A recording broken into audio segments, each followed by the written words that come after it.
Hello, I'm aubni and we are back on the Daybound server to play some Minecraft, and in today's episode we have a lot of cool things planned.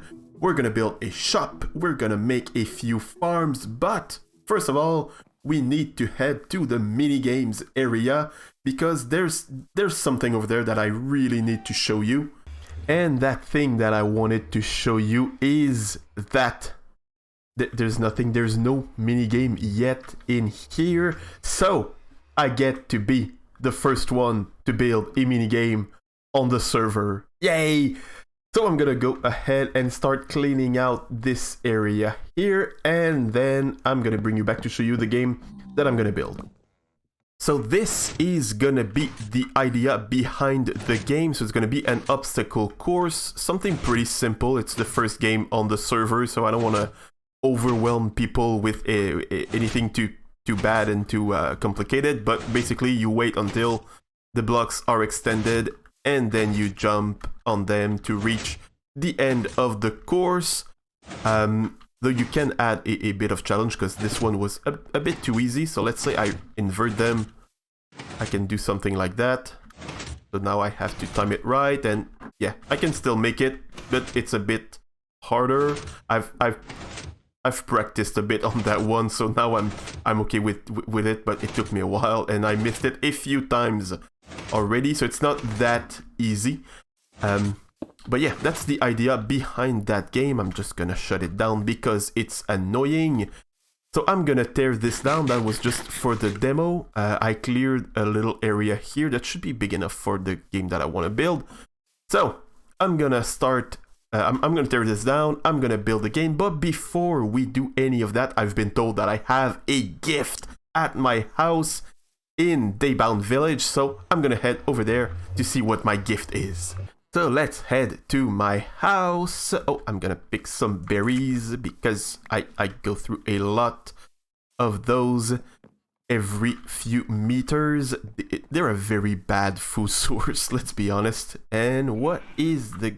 First of all, what is this? Is that the gift? Is it gift? So this gift apparently comes from Rabbit. No, that's just someone's storage. Okay. Yeah, the gift comes from Rabbit, who lives over there. So let's go inside and take a look. I think he said it would be inside my house. Where is it? Rabbit. I don't... Oh, hello. Left you a gift next to your bed, Rabbit. Awesome, awesome. Ooh, 20 bookshelves. That is awesome. Thank you so much. That's amazing. Yay! I won't have to gather bookshelves or, well, leather to get books, and I can make my full enchanting room like that. Oops. What's this? That and that. Oh, that's perfect. That should be enough bookshelves, I think. But we can still add some more. Ah, that's awesome. That is awesome. Thank you. Thank you so much.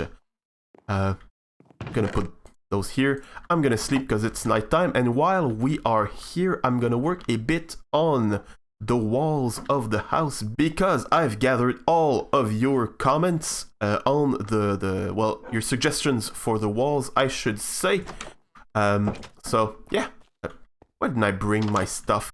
It's always better when I have the things that I need. So I have my bricks and my cyan terracotta. And the consensus was overwhelming. People want me to put the bricks at the bottom, which, let's be honest, makes a bit more sense. The bricks look a bit sturdier than the terracotta. So yeah, I'm gonna go ahead and do that.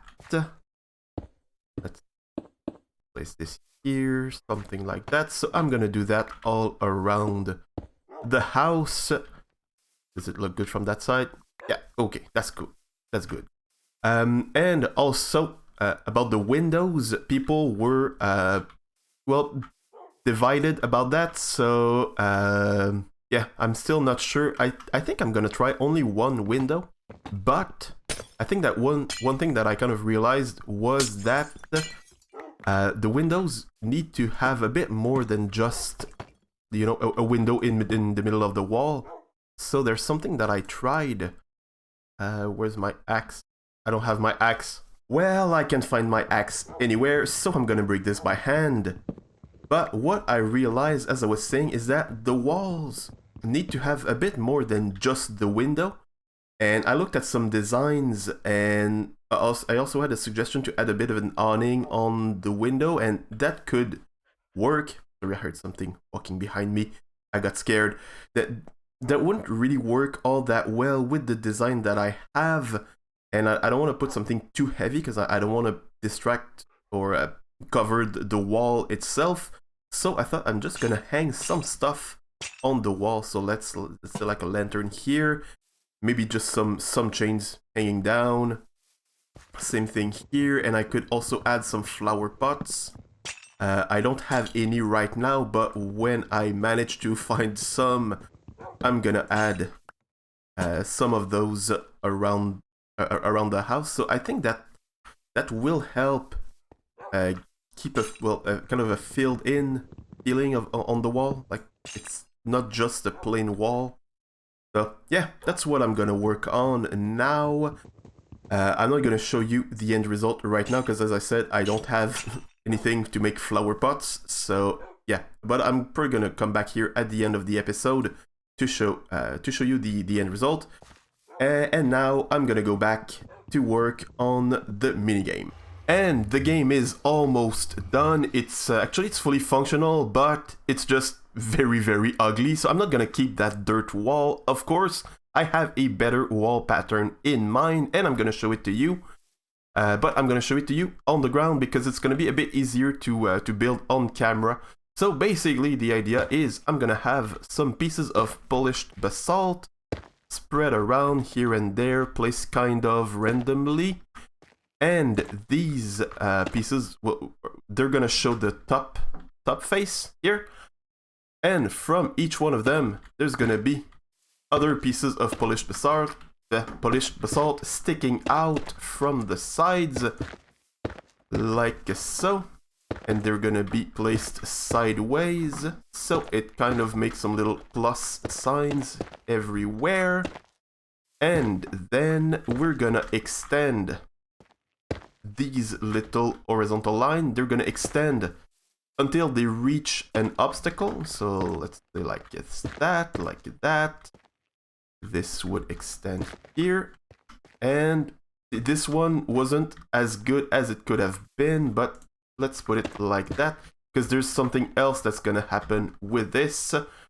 So there's gonna be these little spots here where where there's no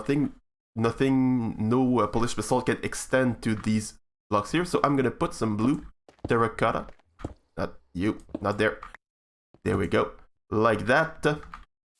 So also pretty randomly, there's gonna be, as I mentioned, what if I put this one here?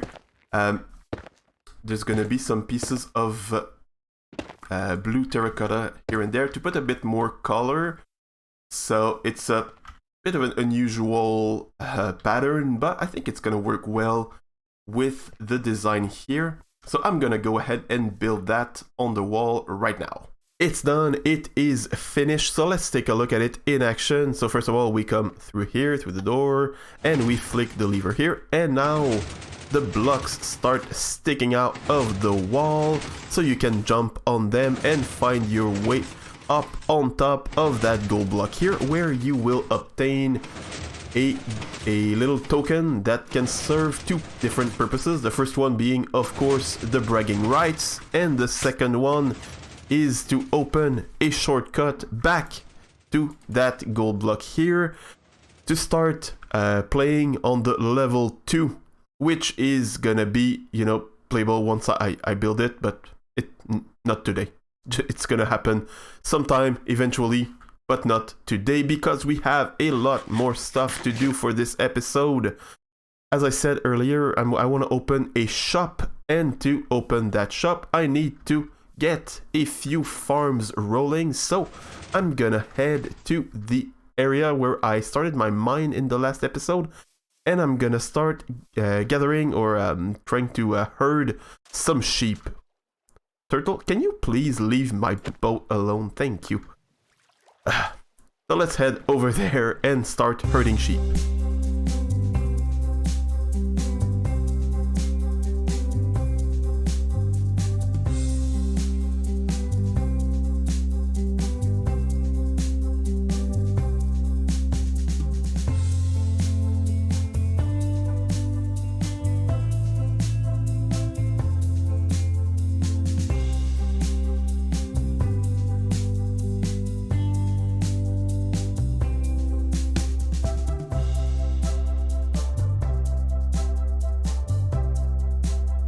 And the sheep pen is done. I even took the time to breed them and dye them, so I have one of each color now.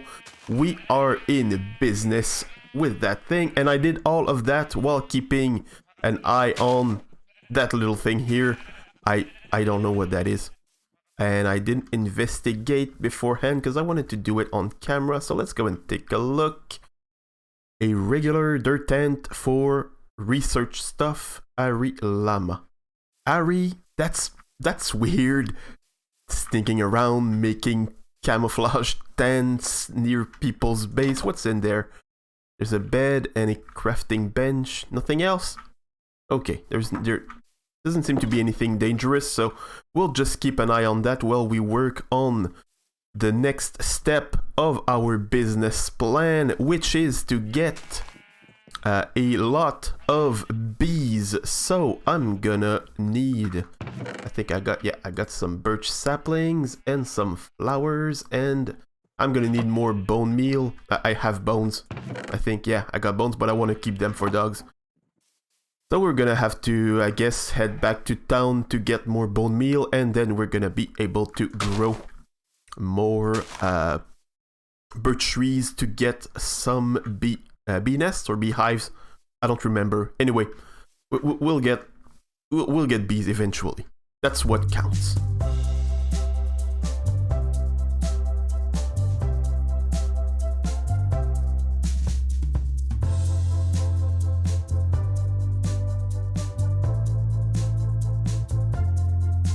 Oh, look at them. They're so cute. They are so adorable, those little bees.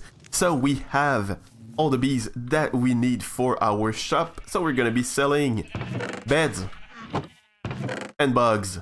Of course, they go so well together. It's gonna make the perfect shop. So let's head over to the shopping district. I just wanted to take this opportunity that I have here to show you our super cool nether hub designed by Marks.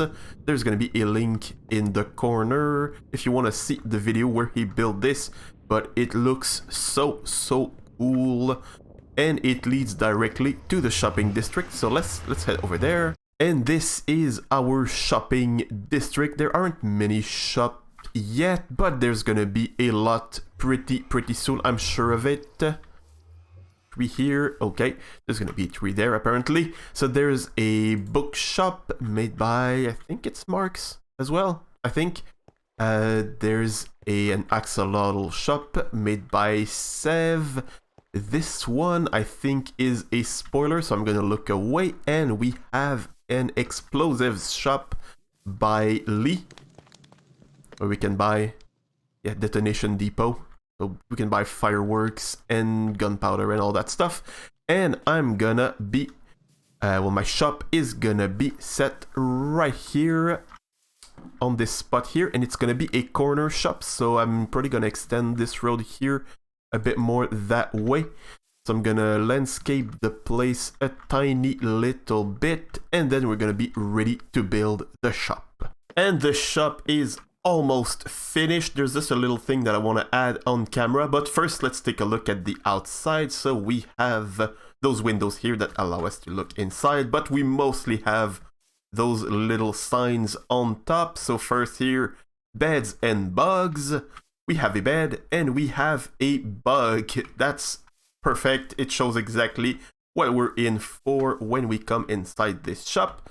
So inside we have a few beds on display so that people can try them out, see which one is best for them.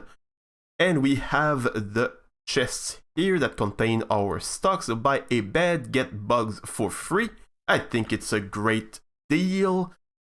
And when we look inside, we have all the beds that we sell, all of our stock with their respective beehive. And you might notice that this here is a trap chest because there's a little something fun that I want to happen when the customers open the chest. I wanted to play a little song. So I started clearing this area a little bit, but there's one part that I want to show on camera because, well, I want the customers to hear the song whenever they open the chests, but I don't want them to hear the song continuously, and I don't want the song to like play twice at the same time. It would be like quite bad, so I'm just gonna install a little contraption down here to help prevent any problems. So I forgot my redstone. I'm gonna be right back. I'm super prepared. It's gonna be a bit easier if I got my redstone dust, so we're gonna put 2 pieces of dust here. Each one will be powered. We don't really see it all that well. We kind of saw it here, but each one will be powered by the chest above it. And then we're gonna put a repeater here so the power goes from the dust to this block here and gets read by this repeater, which will send some power into this little circuit here, which you might recognize, kind of. It sort of looks like a pulse extender. So if we had this here, this would be a pulse extender, but instead by putting 2 blocks here and there, it's a memory circuit, so it will remember, it's gonna keep in memory the power that we sent in it, and it's gonna keep it like forever until, for example, we power it from the side here. So let's clear this up a bit. If we put this on subtract and we send some power on the side of that comparator, it resets back to 0. So this circuit is going to do exactly what we need. So if we open the chest, it will power this little circuit here, which will power the song, and when the power reaches the end of the song, it's gonna send some power through this repeater here and reset everything back to 0, so that we can open the chest once more to play the song, and it will reset itself when it's done. So yeah, it's exactly what we need here. So now the only thing left to do is make the actual song itself. And we now have a fully functional song, or at least parts of it. I made it following a tutorial by a YouTuber named MigTor. So there's a link in the description if you want to see that video. So let's listen to the song. It's a pretty famous one. It's Brahms' Lullaby. If you don't know the name, I'm sure you at least know the melody. So let's listen to that.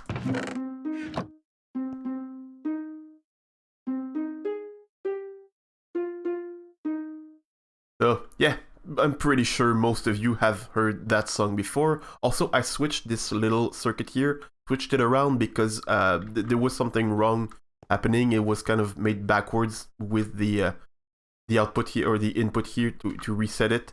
So yeah, now it works perfectly, works flawlessly, to quote B-dubs. So we can close the floor, listen to the song again as the sun sets. And we're gonna end the episode on that. Thank you so much for watching. I hope you enjoyed. If you did, click on all the buttons. They all make me super happy. And yeah, thank you for watching, and goodbye.